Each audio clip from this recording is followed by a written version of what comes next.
Welcome back everyone. तो हम लोगों ने पिछले लेक्चर में पूरा इंटरफेज कंप्लीट कर रखा है। जी नॉट फेज की अगर बात करें तो वो एक अलग मुद्दा है, वो आपको मैं सिखाऊंगा अच्छे से डिटेल में, ठीक है। तो अभी आप लोग क्या करोगे, जितना भी मैंने आपको बताया इंटरफेज का उसका हम करेंगे पूरे अच्छे से, क्या रिकॉलिंग बहुत स्पीड में, ठीक है। और उसके बाद जो है हम लोग क्या कर लेंगे, एनसीईआरटी की जो बची हुई रीडिंग है वो, और साथ में कुछ करेंगे जो हमारी छड़ी, मैंने बोला था आपको शुरू में ही कि अरबाज सर की एनसीईआरटी वाली छड़ी चलेगी बउआ, हमारी क्या चलेगी, एनसीईआरटी वाली छड़ी चलेगी। और कुछ क्वेश्चंस भी करेंगे हम लोग, ठीक है। अब सुनो, सबसे पहले याद करो, इंटरफेज जो है लॉन्गेस्ट फेज है पूरे सेल साइकिल का। सबसे लॉन्गेस्ट फेज कौन है, इंटरफेज। पहली बात याद कर लेना, प्रिपरेशन का फेज लंबा ही होता है, तैयारी का फेज लंबा ही होता है। कभी भी तैयार इंसान होता है उसमें तैयारी में टाइम लगता है, ठीक है। चाहे वो युद्ध के लिए हो, चाहे वो शादी में जाने के लिए, है ना। लोग तैयार होते हैं अच्छे से, जाके खाना ही रहता है ना, घूम के आना ही रहता है ना, फिर भी तैयार होने में टाइम लगता है। वैसा ही प्रिपरेशन में भी टाइम लगता है, 95% ऑफ टोटल टाइम ड्यूरेशन। मैंने कहा कि पूरा का पूरा जो आपका सेल साइकिल है उसमें सबसे ज्यादा जो सेल है एक्टिव कहाँ रहता है, इंटरफेज में। इसको रेस्टिंग फेज इसलिए कहते हैं क्योंकि यहां पर सेल डिवाइड नहीं करता, सिर्फ क्या करता है, ग्रो करता है, इसलिए इसको कहते हैं रेस्टिंग फेज। इसलिए नहीं कहते हैं क्योंकि इसमें मेटाबॉलिकली सेल इनएक्टिव होता है, एक्टिव होता है, ठीक है। जीवन फेज मैंने सिखाया कि बाबू जो जीवन फेज है, जीवन फेज देख लो, यहां मैंने सिखाया आपको कि जीवन फेज जो है लॉन्गेस्ट फेज है पूरे होल सेल साइकिल का। और ये माइटोसिस के बाद आया तो बोलते हैं क्या, आपका बाद आया ना, क्या बोलेंगे, पोस्ट माइटोटिक। और किसके पहले आया है, सिंथेटिक फेज, क्या बोलेंगे, प्री सिंथेटिक फेज। बताया पूरा सेल साइकिल में सबसे लंबा फेज यही है और इंटरफेज में भी सबसे लंबा फेज यही है। इसमें 3-4 काम होता है। पहला काम जो है बहुत इंपॉर्टेंट, प्रोटीन बनता है, कैसे, ट्रांसलेशन से। आरएनए बनता है कैसे, ट्रांसक्रिप्शन से। फिर आपका जो डुप्लीकेशन होता है सेल ऑर्गेनल्स का वो होगा। और जो डीएनए आपका डैमेज हो गया वो रिपेयरिंग होगा with the help of nucleotide. ATP का फॉर्मेशन होगा, एनर्जी बनेगा, ठीक है। फिर मैंने आपको सिखाया कि बाबू इस फेज को सिंथेटिक फेज कहते हैं। इसमें क्या होता है, आपका जो डीएनए है वो रेप्लिकेट करता है। और जो एस फेज है G1 और G2 के बीच में है। और जो आपका जीवन फेज है वो M और S के बीच में है, मैंने बता रखा है आपको, ठीक है, बता रखा है। देखो ध्यान से, यहाँ ये क्या है बताओ, ये जो आपका है कहाँ है, ये आपका G1, ऐसे कर लो ना, क्या कर लो, ये आपका जो G1 है वो कहाँ है, M यहाँ है, उसके बाद G1, उसके बाद क्या, S। सिंथेटिक फेज और क्या डिवीजन फेज के बीच में क्या है, जीवन है, जीवन। इसलिए इसको लंबा टाइम लगता है। मैंने बताया था कि फ्रीक्वेंटली डिवाइडिंग सेल जो होंगे वो तुरंत कर लेंगे, जीवन पार हो जाएगा। लेकिन जो सेल्डमली डिवाइड, कभी कभी डिवाइड करते बउआ, उसको टाइम लगेगा, ठीक है। बात समझ में आ रही है। एस फेज जो है ये आपका कहाँ है, ये G1 और G2 के बीच का है। उसके बाद जो आपका इसमें क्या होता है, डीएनए जो है एक वचन से द्विवचन बनता है, रेप्लिकेशन फॉर्क बना के डबल बनाता है, 2 डॉटर डीएनए बनाते हैं, किस लिए, ताकि डाउटर सेल्स में इसको पहुंचाया जा सके, ठीक है। उसके बाद सेंट्रियोल का भी क्या होता है, डुप्लीकेशन। जनरली सेंट्रियोल्स ऐसे तो आपके दो एक दूसरे के परपेंडिकुलर होते हैं, साथ में क्या कहते हैं इसको मिला के सेंट्रोजोम कहते हैं। 2 सेंट्रोजोम बनता है, इसका काम कहाँ है, एनिमल सेल्स में। कहाँ, एनिमल सेल्स में। ये सेल डिवीजन के दौरान क्या करता है, स्पिंडल फाइबर्स को अपने से अटैच करके माइटोटिक अपरेटस बनाने में, और साथ ही साथ क्या, आपका जो स्पिंडल फाइबर निकलता है उसको कहाँ अटैच कराने में, उसको जो आपका क्रोमोसोम होता है उसके काइनेटोकोर पर अटैच कराने में ये हेल्प करता है, ठीक है। ये डीएनए का एप्लीकेशन डीएनए कहाँ होगा, न्यूक्लियस में। और सेंट्रियोल का डुप्लीकेशन कहाँ होगा, साइटोप्लाज्म में, क्लियर है। और क्या होगा, इसमें एक स्पेशल तरह का प्रोटीन बनता है, इसको बोलते हैं हिस्टोन प्रोटीन। किस लिए बनता है, डीएनए के पैकेजिंग के लिए। मैंने दिखाया कैसे पैकेजिंग होता है। याद ये रखना कि क्रोमोसोम जो आपका है वो दिखता नहीं इंटरफेज में, क्या दिखता है, क्रोमेटिन फाइबर। क्या दिखता है, क्रोमेटिन फाइबर। इसलिए मैंने आगे आपको दिखाया क्रोमेटिन फाइबर के रूप में। और याद ये बात रखना कि क्रोमोसोम का नंबर पूरे सेल साइकिल में कहीं बदलने वाला नहीं, बदलता क्या है, डीएनए का अमाउंट। अगर यहाँ आपका 2C है तो 4C, और 4C कब तक रहेगा, एनाफेज तक रहेगा। एनाफेज के एंड में वो आपका वापस से एक सेल में तो 4C रहेगा ही रहेगा, लेकिन पोल पर क्या हो जाएगा, बट जाएगा 2C में। बताऊंगा मैं आगे, ठीक है। अब सुनो, ये कॉन्सेप्ट बाबा में क्या सीखा आपने कि ये देखो, इसके पास एक क्रोमेटिड्स था, 2 क्रोमेटिड्स हो गए, ठीक है। लेकिन क्रोमोसोम तो इसके पास भी एक था, इसके पास भी एक है, इसके पास भी एक है, उसके पास भी एक है, ठीक है। वहां कंडेंसेशन फॉर्म में दिखाया मैंने, कंडेंस फॉर्म में, क्योंकि वहां प्रोफेज आपको दिखा रहा है, लेट प्रोफेज, जहां कंडेंसेशन ऑलमोस्ट कंप्लीट है बउआ।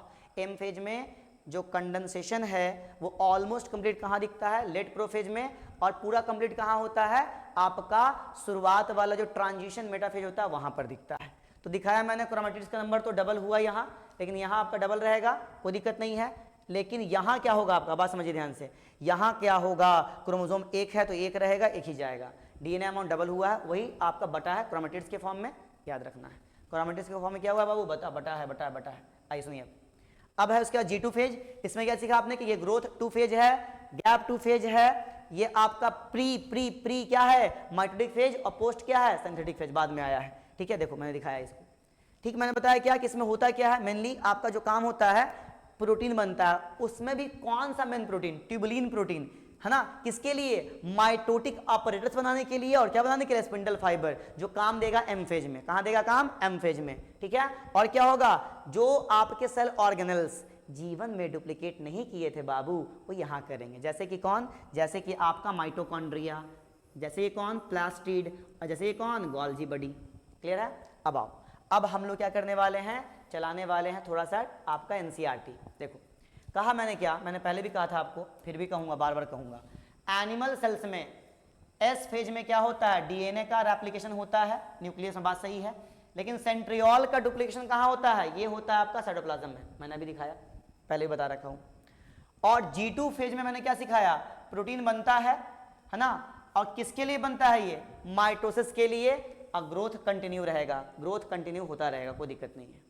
ठीक है, अब सुनो, ये सवाल है एनसीईआरटी में, बोला how do plant and animal continue to grow, सवाल बोला बाबू आपको, तो कैसे करता है ये जो सवाल आपका जवाब देना पड़ेगा ना, कैसे ग्रो करता है, जिंदा कैसे है, तो ये जवाब आपका देगा बाय क्या, बाय सेल डिवीजन, बाय क्या, सेल डिवीजन, सेल को डिवाइड करके ये अपने आप को ग्रो करता है और लाइव एग्जिस्ट है। फिर बोला do all cells in plant divide, all time नहीं, कौन सा सेल, ओनली क्या, मेरिस्टेमेटिक सेल, सिर्फ आपका मेरिस्टेमेटिक सेल कंटिन्यूअसली डिवाइड करता रहता है प्लांट में। ठीक है। फिर बोला do you think all cells continue to divide in plant and animals, जी नहीं, प्लांट में तो मैंने बता दिया मेरिस्टेमेटिक सेल, एनिमल में अगर बात करोगे तो स्टेम सेल्स कह सकते हैं हम लोग, स्टेम सेल्स कह सकते हैं, ये डिवाइड करता है। ठीक है, जो हम लोग के ब्लड में होता है। ठीक है, तभी तो आरबीसी आपका रिप्लेस होता रहता है, तभी तो आपका डब्ल्यूबीसी और प्लेटलेट्स रिप्लेस होता रहता है हमेशा। ठीक है, can you tell the name and the location of the tissue having क्या, cells that divide their location higher plant में, तो याद कर लो कौन है वो, मेरिस्टेमेटिक सेल तो है, और इसमें याद करो आप दो चीजें इसमें आप पढ़ चुके हैं 9th क्लास में भी, एक आपका क्या, एक तो आपका एपिकल है, कौन है, एपिकल कहाँ रहता है, टिप पे, और एपिकल में दो तरह के होते हैं, एक रूट एपिकल मेरिस्टेम राम, और क्या, शूट एपिकल मेरिस्टेम साम। ठीक है, उसके अलावा जहाँ नोड वगैरह होता है वहाँ भी रहता है, कौन रहता है, तो जनरली आपका इंटर कैलरी रहता है, इंटर कैलरी, और एक क्या होता है, लैटरल, क्या होता है, मोटाई बढ़ाने के लिए क्या होता है, लैटरल मेरिस्टेम, क्या होता है, लैटरल मेरिस्टेम, ग्रिथ बढ़ाने के लिए क्या होता है, लैटरल। तो ये 3 लोकेशन है, ये कहाँ रहते हैं एग्जैक्टली में, नोड के पास रहते हैं। ठीक है, ये एग्जैक्टली में कहाँ रहते हैं, सराउंडिंग में रहते हैं। ठीक है, सराउंडिंग में किसके लिए, ग्रिथ बढ़ाने के लिए, किसके लिए, ग्रिथ बढ़ाने के लिए रहता है बाबू। दोनों क्या कहलाता है, सेकेंडरी, और ये क्या कहलाता है बाबू आपका, ये कहलाता है प्राइमरी। 1 डिग्री यानी प्राइमरी, और 2 डिग्री मतलब क्या, सेकेंडरी। बोला डू एनिमल सेल, क्या बोला, डू एनिमल सेल, क्या एनिमल सेल के पास सिमिलर मेरिस्टेम आपका टिश्यू रहता है क्या, तो जी नहीं, एकदम उसके ऐसा नहीं होता है, लेकिन आपका स्टेम सेल्स रहता है जो कंटिन्यूअसली डिवाइड करता है, लेकिन आपके हाइट को या आपके मास को बढ़ाना घटाना स्टेम सेल का काम नहीं है, वो आपका नंबर ऑफ जो आरबीसीज डब्ल्यूबीसीज वगैरह है उसको कंट्रोल करता, रिप्लेस करता रहता है। ये बात समझ में आ गई।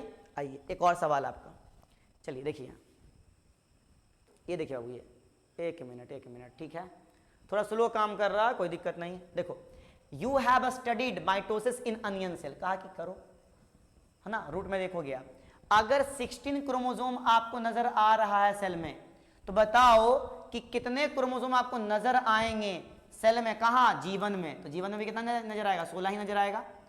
एस फेज में भी कितना दिखेगा, 16, और एम फेज के बाद क्या दिखेगा, आफ्टर एम फेज में क्या दिखेगा, डॉटर सेल्स में 16 ही दिखेगा, यानी क्रोमोसोम का नंबर कहीं बदलने वाला नहीं है, मैंने सिखा रखा आपको। Also what will be the DNA content of the cell at G1 and after क्या S एंड G2, अगर डीएनए कंटेंट 2C है तो मैंने बताया कि अगर एम फेज से आपको क्या मिला है, 2c मिला है, तो G1 फेज में भी क्या रहेगा, 2c ही रहेगा। और जैसे ही ये जाएगा कहाँ, एस फेज में, रेप्लिकेशन होगा। क्या होगा यहाँ, अरे इसमें क्या होगा बताओ, इसमें होगा रेप्लिकेशन, डीएनए का क्या होगा, रेप्लिकेशन होगा। तो कितना हो जाएगा, 2c से 4c हो जाएगा। और यही कहाँ दिखेगा आपको, G2 में, तो इसमें क्या दिखेगा, 4c दिखेगा। ठीक है, डीएनए का अमाउंट ऐसे रहता है। ठीक है, यहाँ से यहाँ क्या होता है, डबल हो जाता है, और ये सेम सिमिलर रहता है। एकदम क्लियर, एकदम चकाचक। आओ अब चलाएंगे छड़ी। क्या चलाएंगे, छड़ी। ठीक है, चला देते हैं छड़ी। या देखो, चलो आओ छड़ी चलाते हैं। छड़ी छड़ी छड़ी, एनसीईआरटी वाली छड़ी। Semi autonomous cell organelles are duplicated in G1। बताओ सेमी ऑटोनोमस सेल ऑर्गेनल्स कौन है। सेमी ऑटोनोमस जो सेल ऑर्गेनल्स है बउआ, वो जनरली आपका माइटोकॉन्ड्रिया है। कौन है, माइटोकॉन्ड्रिया। और कौन है, माइटोकॉन्ड्रिया के अलावा है प्लास्टिड्स। तो ये दोनों कहाँ होते हैं, G1 में। कहाँ होता है, G2 में होता है। तो ये क्या हो गया, इनकरेक्ट। एकदम कहानी कंप्लीट है। अब बात को दिमाग में ऐड करके ये रखना कि ये सारे क्वेश्चंस जो मैं आपको करवा रहा हूँ, करेक्ट इनकरेक्ट, ये आपको हेल्प करेंगे बूस्टअप करने में, नीट के क्वेश्चंस को बनाने में। ठीक है, आओ। M phase start with cytoplasm division and end with nuclear division. मैंने क्या सिखाया, एम फेज स्टार्ट कैसे होगा, एम फेज स्टार्ट होगा न्यूक्लियर डिवीजन से। कैसे होगा बउआ, न्यूक्लियर डिवीजन। पहले न्यूक्लियस बढ़ेगा, देन आफ्टर क्या बढ़ेगा आपका, साइटोप्लाज्म। तो यहाँ क्या हो जाएगा, यहाँ हो जाएगा साइटोप्लाज्म।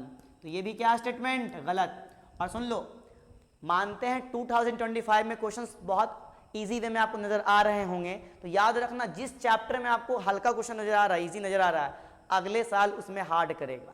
ठीक है, तैयार रहना। तो ये भी क्या हो गया, ये भी हो गया इनकरेक्ट। क्या हो गया, इनकरेक्ट।